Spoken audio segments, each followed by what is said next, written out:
everybody. It's Hunter Molson again with Barbell Apparel, and we have today another episode of the Breaking Boundaries. I have the pleasure of introducing Alex Viada. Alex Viada was, strangely enough, the first coach I ever hired to help me tackle some like measurable and aggressive athletic goals. And he did a hell of a job, turned me from like a middling lifter into like a relatively strong power lifter while I still power lifted. And all these years later, I'm really excited to have him here on the podcast. How are you doing today, Alex? No, I'm doing really well. Thanks. I appreciate it. And yeah, that's a kind of a trip down memory lane to early days of both CHP and Barbell Apparel. So yeah, that would have been like circa 2014, 2015, something like that. Yeah. So, wow. That is a long time ago.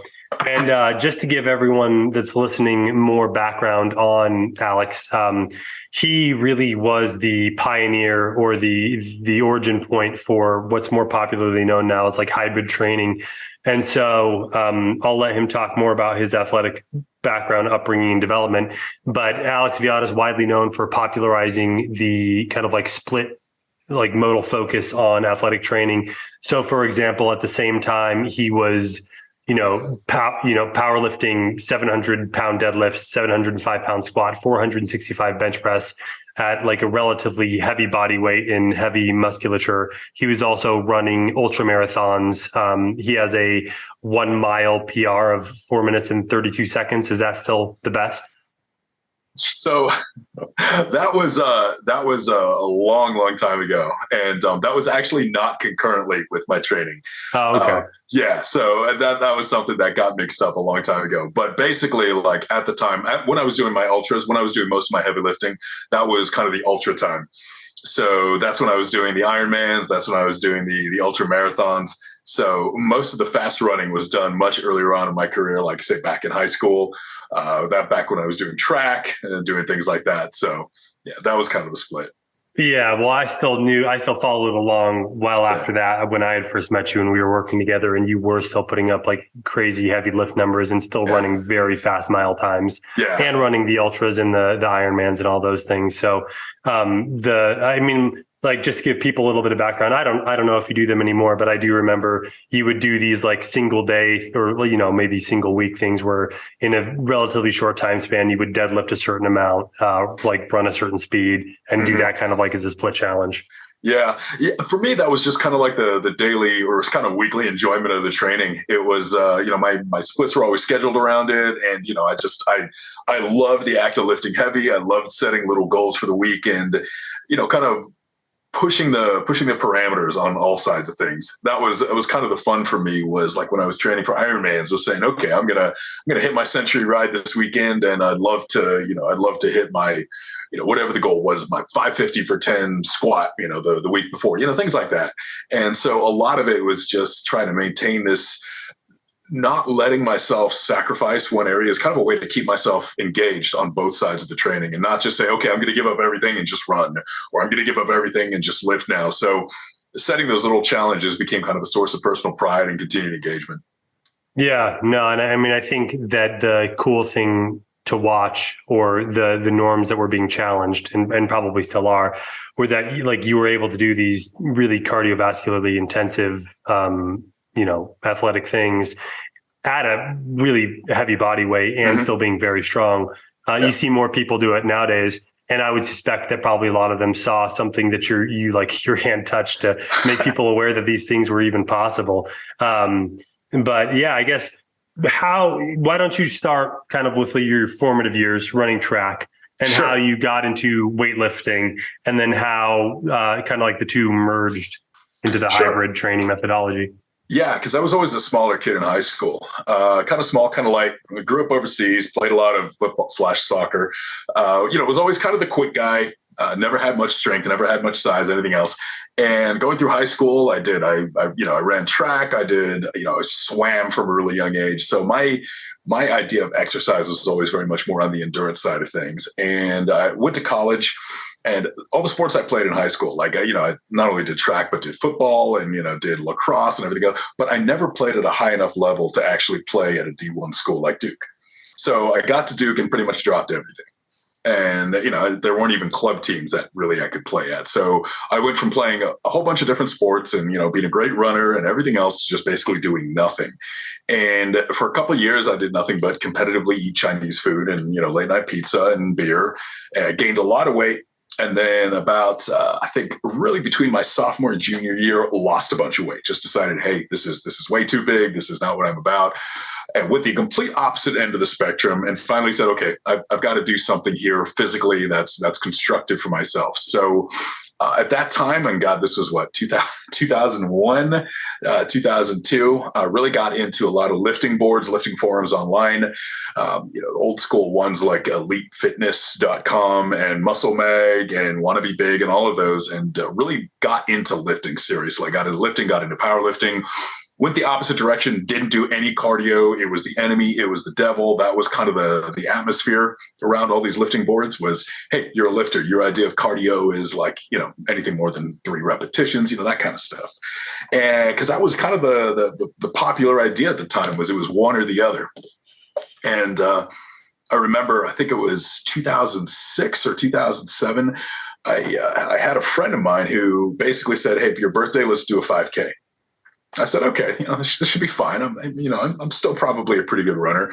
And at this time I was strong, but I did no running whatsoever. So we went out for our first training run. And I don't know if you've heard this story before, but I got about 100 meters into it and suddenly went from feeling great to feeling like absolute death, like walls closing in on me, tunnel vision, everything going black. And I was like, wow, I'm going to have to fake a calf cramp to get out of this training day right here. So realized at that point, I was like, you know what? My conditioning sucks. And I don't like that. I like being big. I like being strong, but I hate feeling this slow, this out of shape, this unathletic. And made it a goal at that point. I, trained for the 5K, did decent training, signed up for a marathon the day after the 5K and decided, hey, I'm going to make this my thing now. I want to be good at it. No resources for this anywhere. And, when I was doing the training for it, I was logging it. I was doing a training log on wannabebig.com back when people used to do training logs on forums. And it was great. And it actually got a lot of attention. Like a lot of people were like, oh, this is kind of cool. This is cool kind of training. Made a lot of mistakes early on. And, I'm sure a lot of people who've tried this make a lot of mistakes. You go too high volume, you do too much running, interferes with your progress in the gym, and you're doing all this work and you don't have the energy. And, really spent a couple of years fine tuning this and working on it and, looking at lessons learned. What are the things I'm doing right? What are the things I'm doing wrong? Coming up with basically a methodology that I wrote a series of articles about in 2011, 2012 and published. And they caught the attention of JTS, Juggernaut Training Systems, who said, hey, we want to do an interview with you and then potentially write a book. And they said, basically in the process, it says, so what do you call this kind of training? I was like, well, I think it's just exercise. But came up with the term hybrid because I was like, yeah, that's sort of right. It's like 2 energy systems. It's 2 different things. You could do one and then the other. So invented this term hybrid training for it and wrote a bunch more articles on it and then wrote the book, The Hybrid Athlete. And that's pretty much what I've been doing since. And it's been really cool seeing how hybrid has become so popular. I mean, to the point now where I don't even think most people know where the word comes from. They just hear it and they're like, cool, hybrid training. That's this big thing. So that was a really, really long explanation, but that's kind of where I came from and all this. That's kind of how everything fell together. And that's still what I'm doing.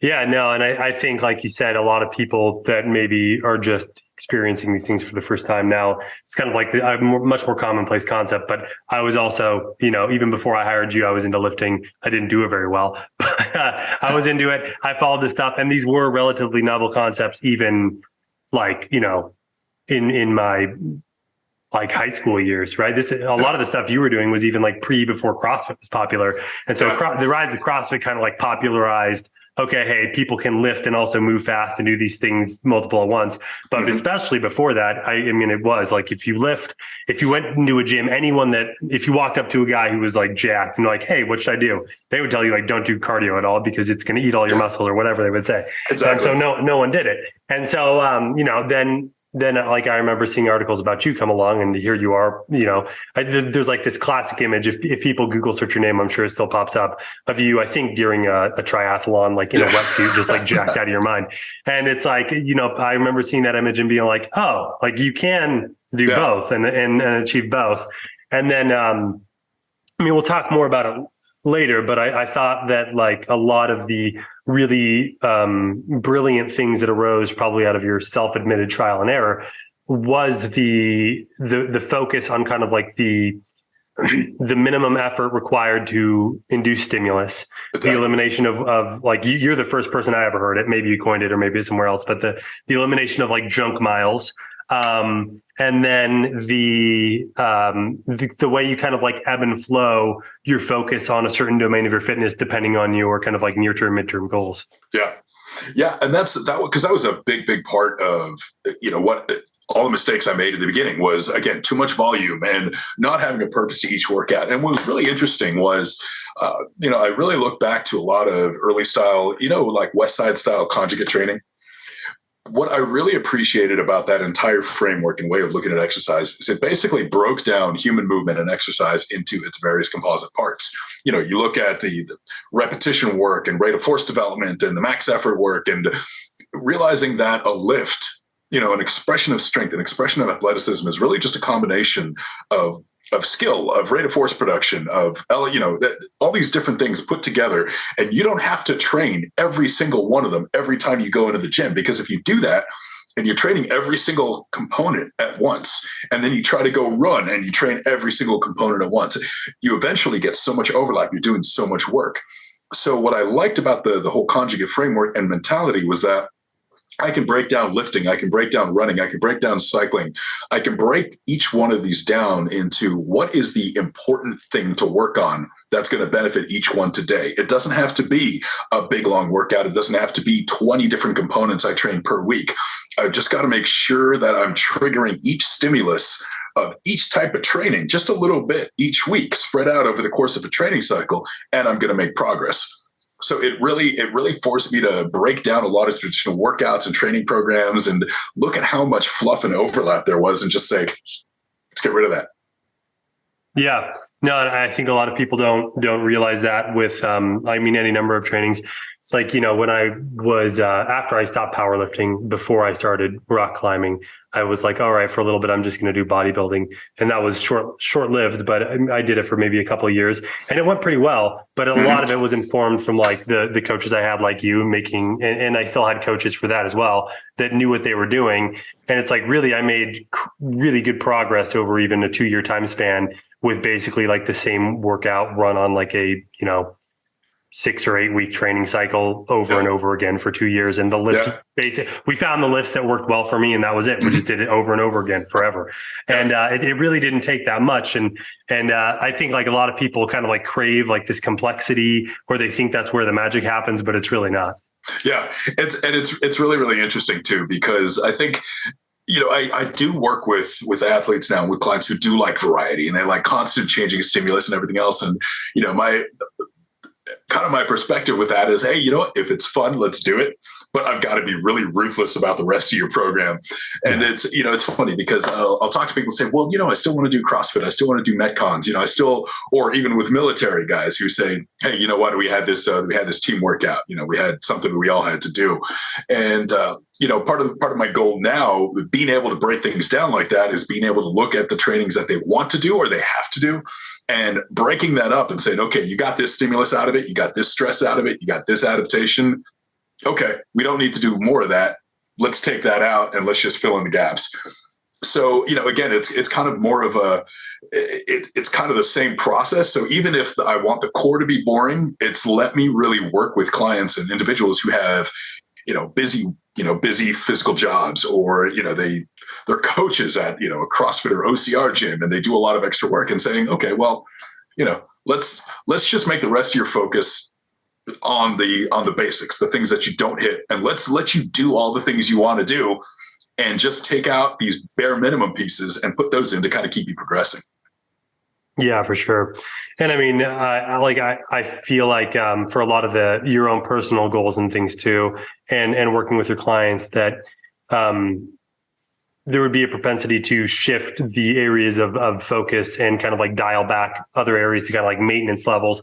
That way, like you said, when you went from a background in like lacrosse or more aerobic based athletics to lifting, you kind of just like scrapped it all together. Mm-hmm. Well, instead of doing that now, like if you wanted to focus on running an ultra marathon or whatever, instead of scrapping your lifting entirely, you keep enough stimulus around to like maintain, as opposed to maybe not making progress now, and tackle those triathlon goals or Ironman goals or whatever. And then if the time comes where you've hit those goals and you want to cycle back to making progress in the lifts, you can kind of like shift the equilibrium again. Exactly. And, I think that's why my focus has always been hybrid training is about, at the very least, maintaining proficiency in everything. Because the old thought was, well, okay, here I am, I'm a power lifter. I want to be a good runner. Well, I guess the first thing I better do is lose 30 pounds, lose 40 pounds and, be a better runner. And I'm like, okay, if you're going to lose size and strength, that's not really hybrid training. You're just switching sports. Yeah. So that's where understanding like minimum effective dose and all that becomes really key. And again, cutting that down to, okay, what's the minimum amount of most effective training you can do on the lifting side to maintain your progress there? So every time you decide you want to try something new, you don't have to start from scratch and rebuild. Yeah, for sure. No, and I mean, even watching athletes you've worked with and you yourself, it's like taking weight loss, right, as a component for success in like ultra marathons or triathlons or whatever. Like it comes with its own downsides too, in terms of like less force production, less capability there too. So it's like all about finding that balance. Yeah, exactly. And I think that's been kind of the what's kept me engaged and so interested in this whole process over the years is just there is still so much new and continuing research on things like, critical adaptations for cardiovascular training and, looking at things from different time domains, exploring different programs and looking at, now that we have new wearables and being able to look at all these different recovery parameters and things that let us track aggregate stress of an athlete, not just looking at, how are you sleeping and are you sore? But, being able to look at things like, okay, let's track your heart rate. Let's track your sleep cycles. Let's look at things like your heart rate variability, which still has some merit to it. A lot of things like that and saying, hey, this is a whole bunch of new data that's really letting us work with athletes in a very complicated, complex sort of program, but still managing to keep it simple and keep it constructive and keep people doing all these cool things. Yeah, which I mean is really cool for an individual who may have complex goals, but also it seems like, in the last 10, 15 years, the sports people that are more popular and kind of like people find interesting are kind of like, they're more complex in their demands as opposed to like, the 2000s era of like, oh, I'm just going to lift weights and get big. Yeah, it's like now people want to do CrossFit or they want to run like Tough Mudder or do these things that are kind of like much more dynamic from a physical demands component instead of like much more specialized. Exactly. Yeah. And it's because I hate to say people get bored. It's not that. It's like, I think a lot of people now see the value in this athleticism and they see people who look like they want to look and move like they want to move and all that, doing these very diverse, engaging, interesting sort of activities. And it's not, I think the pendulum swings a little bit when you look at the excesses of bodybuilding. And, bodybuilding has always been excess, but you think about bodybuilding now, yes, there's still some people who say, yeah, I want to look like that. But the majority of the population, even the athletic population, would rather look at like CrossFit Games athletes and say, you know what? No, that's what I want to be like. I want to be lean. I want to be ripped. Obviously have some muscle, be strong, but I want to move well. That sort of mentality. And I think with that really comes to the appeal of this style of training. Yeah, for sure. I also think too, like depending on an individual's personal experience and how deep they go into any one like medium, you start to realize at a certain point, like, okay, I started this at whatever phase in my life. I have given genetic makeup and gifts. Like I'm only going to get so far with this sport regardless. And it's not going to be far enough to warrant kind of like sacrificing everything else on the altar of progress in this sport. Exactly. So it's like, I may as well be good at some other stuff too. Right. Yeah. Exactly. Cause especially now, as I think a lot of my clients, I do work with a lot of people who are older too. And they're going, hey, you know what? I'm getting back into this. I'm 40. I want to get back to some level of fitness. I'm never going to be super jacked, or I'm never going to. There's a little bit more of a realistic, like, hey, I've tried this, I've tried that. I was extremely big and strong when I was 20. I am not willing to do now what it took to do that back then. I don't have the time. I don't have the effort. I don't have that same insane sort of mentality that I am willing to do whatever and sacrifice my health just to, get 20-inch biceps. That's gone. So people go, hey, I want to be able to do, I want to walk out the door, be able to walk out the door and say, hey, you know what? I think I want to sign up for a race. I think I want to go hike a mountain. I think I want to go, just go pick up something obscenely heavy, whatever it is that catches people's interest. Yeah. And have the freedom. I think that's like the more, if people experience it, that's the more freeing aspect of being more well-rounded, is that you can kind of like chase different goals as your life progresses, and also do things that, you may get invited to, like you mentioned, getting invited to the 5K. It's like you can just do that on a whim, or maybe something even a bit more taxing than that. And not like, a couple of years back, I was on a trip with my wife, and we ended up getting like last minute like passes to hike Half Dome. It's like a lottery system or whatever. And we just woke up at 4 a.m. and just did it in a day. And a lot of people can do it, but it's nice to be able to do it. Right. Yeah. Exactly. Because if you couldn't, you'd be like, well, goes this potentially once in a lifetime opportunity, and now you can't do it. So it's nice to be able to have kind of like that well-roundedness, to be able to kind of like do those things, especially like, like you mentioned, getting older. It's like you value just feeling good. Right. Exactly. And, like being able to go hike Half Dome, it's not just being able to go do it. It's being able to go do it and know it's not going to crush you for the next 3 or 4 days. And you're going to write off the rest of your vacation. You're like, you know what? This is something approachable. Like, I have the physical capability, not just to struggle bust my way through this, but actually, like, I know what I'm getting into. I know, and I'm experienced enough with this overall idea that I know what shoes to wear. I know how to pace this thing. I know what to bring with me for food. Just it's all of those pieces put together as well that just make you feel like, hey, you know what? I can just go do what I want. Yeah, for sure. And I think that's the value. Go up with a bag full of like, energy chews and Pop-Tarts instead of nothing, and then you're dying halfway up. Exactly. For sure. And, and I think the other thing too is that in retrospect, like I've had the pleasure of interviewing a lot of like elite athletes that are on like kind of like the bleeding edge of their sports, and to achieve that level of skill and success does require, in many cases for them, sacrificing everything else, all the other kind of domains. They become just incredibly highly specialized. But if you should have enough self-awareness to know like, hey, that's not me. The freedom in that is like, okay, well, I don't have to sacrifice everything else, and I can be more well-rounded. And maybe you prefer one area over the other, but you can still do enough of the other things to like stay healthy, stay in shape, and feel capable across multiple domains. Yeah. And, I think I definitely personally hit that point a while there too, is, I all-time met PR'd my deadlift this year, but I think about it, and I spent so much time when I was younger thinking I want to get as strong as possible. And, I wanted to hit this number and that number.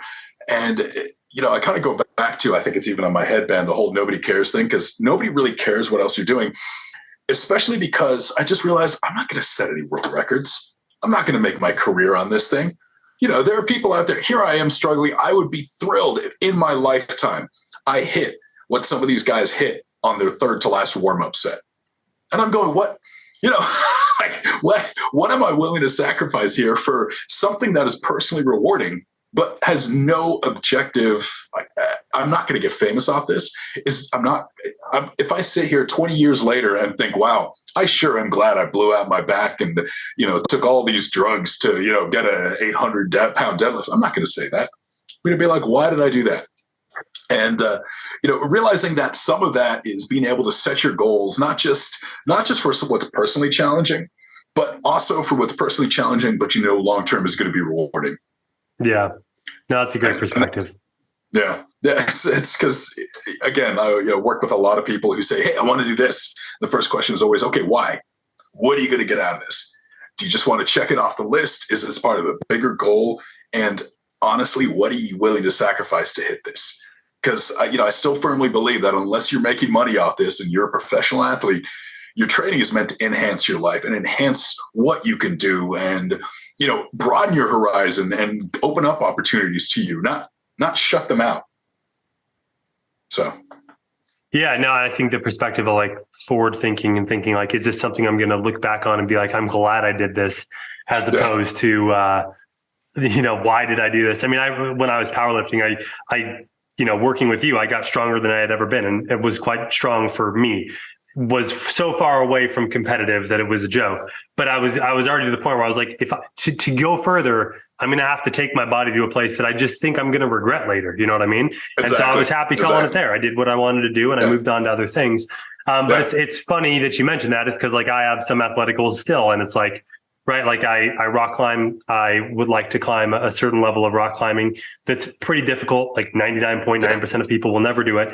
But if I ever did it, like you said, it would be, if a professional climbed of that level, no one would care. No one would care at all.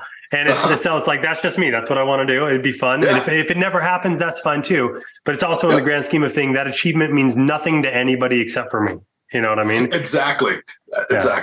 That is literally the whole nobody cares mantra that we have, like kind of my unofficial, is literally that. It's not that it's not important. It's important to you. It's something that gives you drive. It gives you purpose. It gives you something to develop mastery and their sense of personal achievement and all that. But you can tell your friends about it, and they're just going to be like, hey, I'm just glad you're happy. You know, nobody's going to sit there like grading you on it and be like, oh, you didn't do it. What's wrong with you?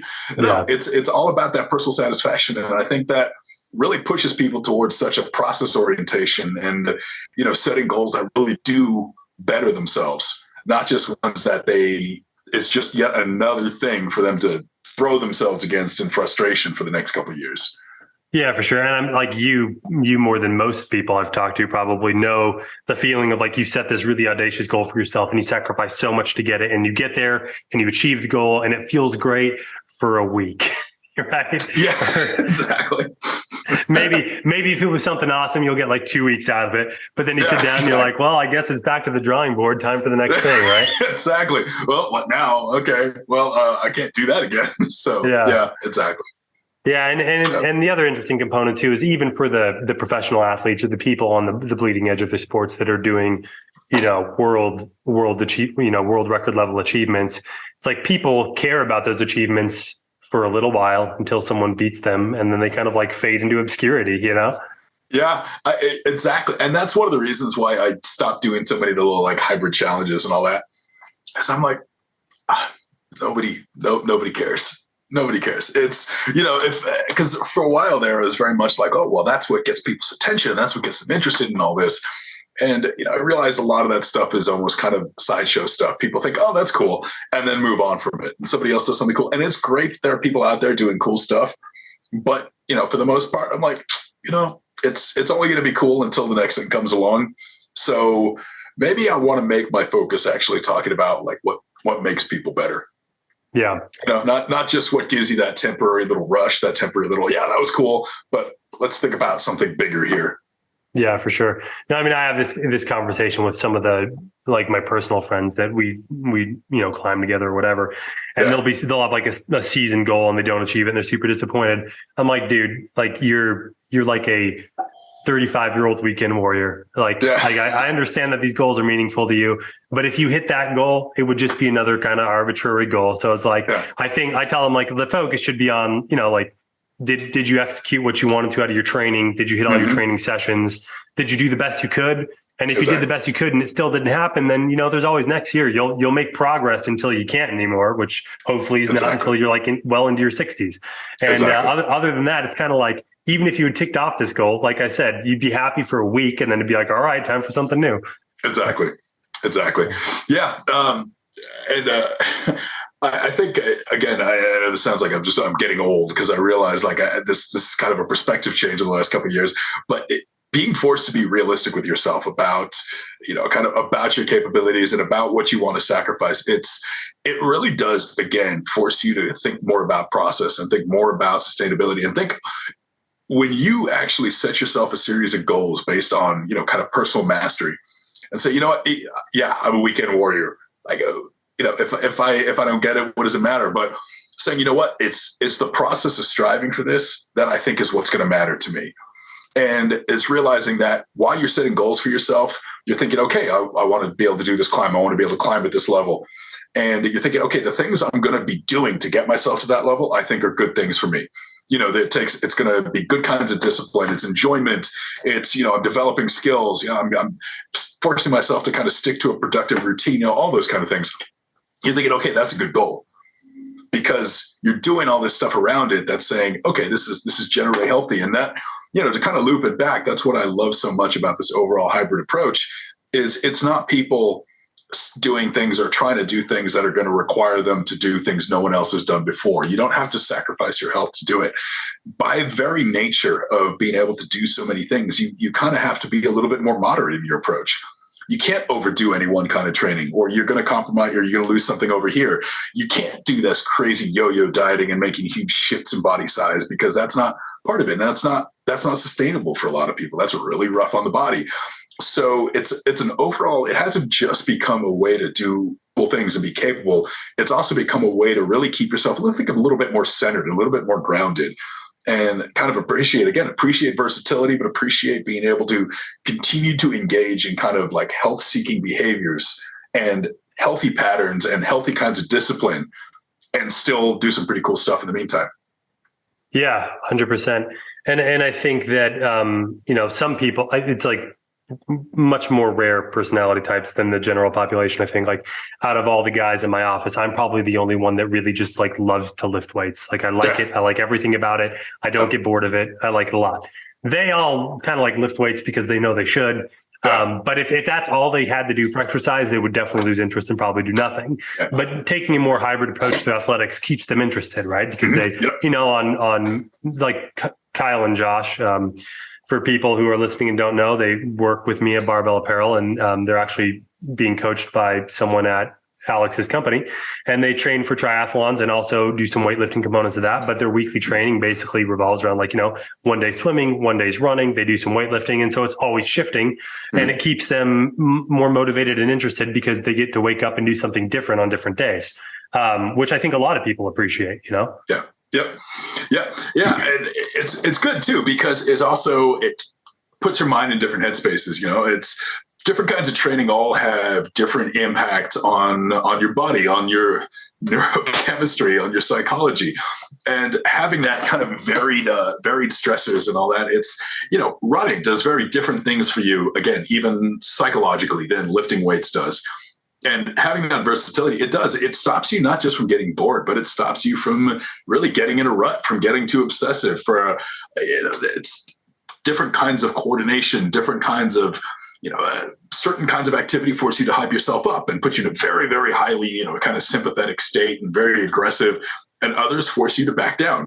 And to do them right, you need to be very relaxed, and you need to kind of dissociate from stress and everything else and relax. So even from that perspective, it's like, well, wait a minute, this is a style of training that actually kind of, again, not just keeps you from getting bored, but keeps you in a better space for everything else you're doing. Yeah. And I think that kind of like on a fundamental level, the interesting thing is it's like probably closer to just like a natural human state, right? Like for most of human civilization history or pre-civilization, that would have been your kind of routine. It would have been much more varied physical exertion. Like some days you would have to swim, some days you'd have to run, some days you'd have to walk forever, some days you'd have to like lift big heavy things, And so it's like, it's kind of, I think for most people, especially in modern society where a lot of people have grown up and not even really had the opportunity to experience or like take a journey down kind of like the more strenuous aspects of those mediums, being able to explore that's like a really rewarding experience. Yeah. Yeah. And it's, different kinds of training really develop different skills. You talk about endurance exercise and how that develops things like pain tolerance, and how endurance exercise can actually have positive effects on an individual's management of chronic pain, whether it's via like actual learned and, conscious adaptations to how you deal with discomfort, being able to change your relationship between the sensation of pain or sensation of discomfort and the experience of pain. All of those things come into play there. So that's something endurance training develops. And, strength training also has its own effects that endurance training doesn't on things like, certain proprioception and, bone density, structure, being able to manage external loads. And you're looking at so many different fundamental components of human behavior and so many benefits that extend everywhere, that by doing all these things, you're stopping yourself from really having any big weak points in I always think of the various stimuli and challenges that humans need to develop in a healthy way and develop in a complete way. You need all these things. Yeah. And I mean, I'm sure it's also beneficial in terms of like reducing exposure to injury risk, right? Because instead of like really overusing your body in like a highly specialized or one area, you're kind of like spreading your stimulus across multiple areas. And like on days you're running, you're giving, the lifting joints a chance to recover. I'm sure there's some overlap, but and vice versa, as opposed to like, I know like when all I did was lift 6 days a week, I'd get like horrific elbow tendonitis or whatever, Yep. Yeah. And it's both, it's varying the stimulus. And it's also, again, since you're cutting out so much junk work, you're not doing 20 work sets involving, elbow extension at a high level of tension. You're probably doing 8 to 10. You don't have time to do anything else. Your program doesn't allow you to do anything else. So, and on the running side, rather than going out and pounding pavement 6 days a week, you are cross training and you've reduced the running down to kind of the bare minimum dose needed for progress. So even the very process of managing it all together, you're varying the stimulus and you're reducing the chronic overuse because you physically can't. Yeah, no, that's awesome. And I suppose in terms of like what you're talking about earlier with kind of like achievements or enjoying the process, it's like at some point, I'm sure people that are dedicating a lot of time to this, most will end up setting some sort of goal in terms of like a specific race or record or whatever they want to achieve. But I mean, like me, I interviewed Nicodemus last week, but he kind of talked about like the goal setting for that. But it's in terms of like having different tiers of goals. And it's like, is the point to win? Or is the point to do adhere to the process, adhere to the training, and then do the best you can? For most of us, since we're, like you said, we're not getting paid, we're not professionals. I think the goal should be, let me make sure I'm hitting all my sessions, recovering well, doing the best I can. And then I have the goal to see like what the fruits of all that labor is, but whether I win or lose or whatever, it's kind of like besides the point. Right. Yeah. Well, and I think there's actually a lot to be taken from elite athletes in this as well, because, you look at like, let's say a professional cyclist, professional runner, professional triathletes, they know what they're capable of. They know what times they're capable of, to the point where you'll watch some of these pro triathletes who drop out halfway through the bike. And it's because they know that they've been just struggling to hit their prescribed wattage and output that they know they're going to need. And they know halfway through, you know what? I am not able to execute my plan, so I'm not going to get the result that I trained for. And I think very often with people who are not elite athletes, we almost go in the opposite direction. We say, well, okay, I really want to hit a 11-hour Ironman or better. And they don't do anything in their training. Their training is just about trying to get them as fast as possible so they can get it. And usually when they go in there, they may get an 11-hour, they may get a 12-hour, they don't know. And that's because the focus is always just on, okay, I want this thing. This is what, and even if I don't train for it, I don't know what I'm capable of on race day. I'm just going to send it and see what happens. And, and that's a tough place to be, because when the focus becomes then process, they think, okay, well, if I want to get this 11-hour Ironman, here's what I need to be doing training wise. Here's the run pace I need to be able to be sustaining. Here's how much easy run volume I know I need to be doing. And, here's how my recovery needs to be. So it all becomes process. It all becomes execution of a plan and development of, again, this mastery and proficiency. And so when they get to the race, or when they get to the event, when they get to their goal, they already pretty much know if they're capable of achieving it or not. And I think that's one of the things I try to focus on with my coaching, really, is telling people, look, whatever your goal is, it shouldn't be guesswork. You shouldn't just be doing training to get you as far along as possible and hope you're going to hit your goal. Your goal itself should be kind of the representation of the work you've done and a representation of the work you've put in and the process and your everyday showing up. Like your goal is generally going to be just the result of that. It's not just saying, okay, I hope I can show up on race day, on meet day, on whatever, and get it done. So I think by keeping that mindset and by telling people, you really have to think about the day-to-day. You have to think about your training and what you want to get out of it. And if you don't have the capability to hit that goal, then you either need to reevaluate your training or reevaluate the goal based on the work you're putting in. Yeah. Or maybe reevaluate the time horizon that you're on or something like that. That's a big one too. No, I think that's a great point.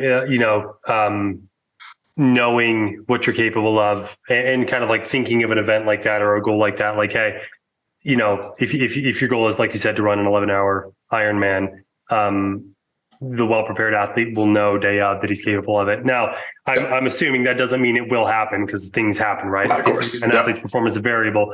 But if you know you're capable of it and it doesn't happen, like, at least that's one level of achievement. Like, you knew that you could have done it, but the cards maybe just didn't fall quite in your favor, and maybe better luck next time.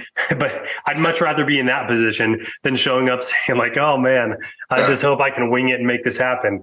No, that's a really great point. It's kind of like distilling down both your training and your goal setting into much more executable parts, like, mile splits or whatever it may be.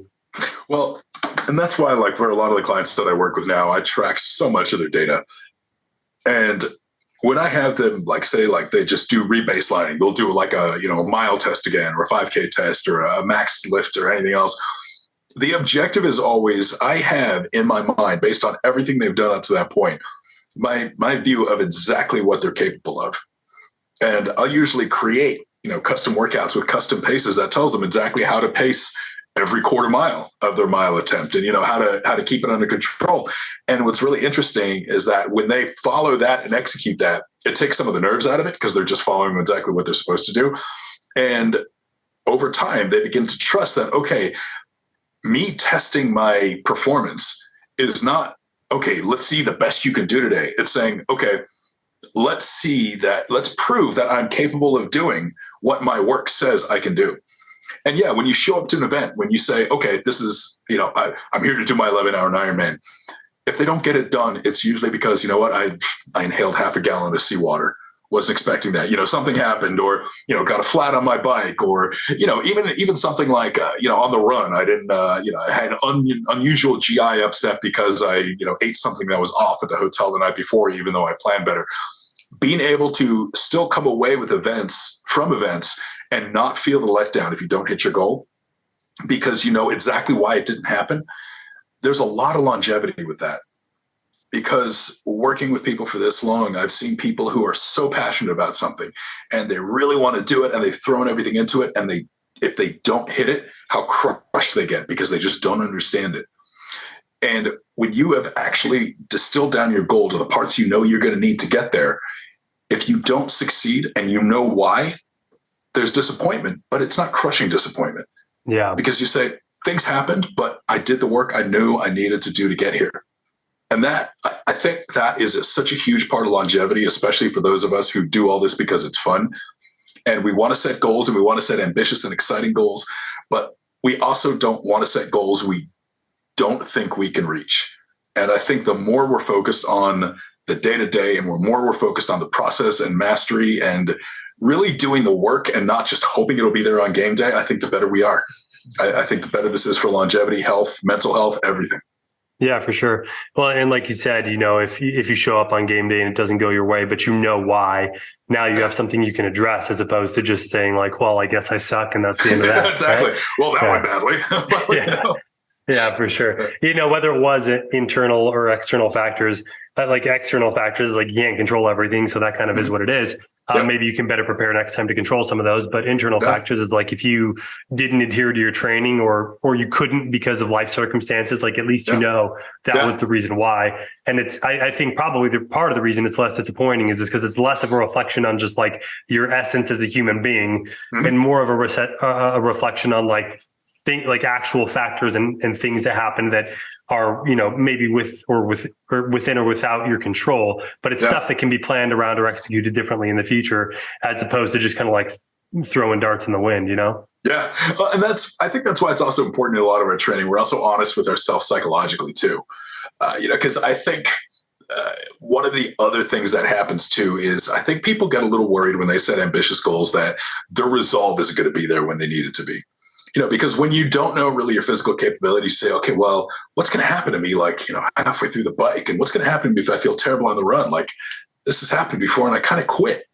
When I'm out there at the end of an Ironman and I've got 4 miles left and everything is telling me to walk, what is going to keep me running? Because last time this happened, I walked, and the time that happened before that, I walked. So it's almost this concern that the brain isn't going to be there. And I think the signs of all that, the signs of whether or not we picked good goals, we can usually see in our psychology, in our training leading up to those moments. Like how excited are we about the event itself? Are we just trying to get there? Are we just trying to get it over with? We say, oh man, I'm so burnt out from all of this. That's one of the reasons I don't believe in big overreaching plans. You say, man, I'm so tired of doing this. I want to do the event. I don't want to do the training. That's bad. That's a bad place to be, because, there are going to be times you're training for any worthwhile goal. There are going to be times when you don't want to do the work needed to get there. Like, that's just, some of the work's boring. Some of it's difficult, but you should still fundamentally be able to dig in deep and get it done and not worry as to whether or not you're going to get it done. And I think a lot of people, when they set goals and they aren't sure that they can do the work needed to get them there, and they aren't sure that the work is going to get them there, I think they know long before it happens that their mindset and their performance aren't going to be there on game day, because it's no longer something they really want. And it's no longer something where they're still passionate about the process. They're just passionate about the idea of the result. Yeah. Which, like you said, is the completely wrong place to be, right? Like, exactly. if that's the way you're orienting like a difficult goal, you probably need to just figure out something different. Yeah. And I mean, I'll like, even from all the people I know that are high level athletes, the people I've interviewed, it's like the people that are truly successful, they really do love the process of it all, right? Like, even when it's hard, even though some of it may suck or be unenjoyable, like from an overarching perspective, they love the fundamentals of it, Mm-hmm. Yep. Yeah. And it's one of the reasons why I think, unfortunately, a lot of, Fitspo talking about the grind and this and that and the other, I'm just like, oh, just please shut up. Because look, if you're passionate about it, grind has such a negative connotation to it. It really does. It's this idea of, you're doing the work and blah, blah, blah. It should be that way. It shouldn't really be a grind. I mean, come on. Like, there are workouts that suck. There's stuff we all do that we know sucks. But if this is something we're passionate about, and we're not getting paid huge amounts of money to do it, then why are we doing it? Find something that keeps you engaged, because that's going to be the kind of thing where you walk into the goal, you walk past the goal and don't break stride, rather than stumbling across the goal and landing on your face and hoping you're going to be able to get back up and go for the next one. Yeah, for sure. And I think a lot of that, the talk about the grind or the struggle, I think that some of the truth in that is where it happens for people, and it's real, is like towards the end, right? Like, hey, I'm about to tackle this goal, and I'm in the struggle and I'm in the grind to make it happen. Yeah. But the truth is, like, people that are doing these things, whether it's bodybuilding or extreme endurance running or any sport, this is the culmination of like years and years of work. And if it was like no one's grinding for a decade. Like, they found something that they enjoy doing, and they're making consistent habit of it and doing it with clarity and purpose for 10 years. And then, sure, as they're training for the New York Marathon or whatever, there may be some grind involved at the end there, but it's not like this perpetual, never ending 10-year grind. Exactly. And I think that's it too, is, you look at your training for the week, you should be like, yeah, I'm kind of excited. You know what? If you look at what you're doing and you look at everything, and oh man, this applies to so many things, not just exercise, but it's the one we're talking about here. When you look at everything you have to do, and you look at even the boring work that you don't want to do, and you go, yeah, but you know what?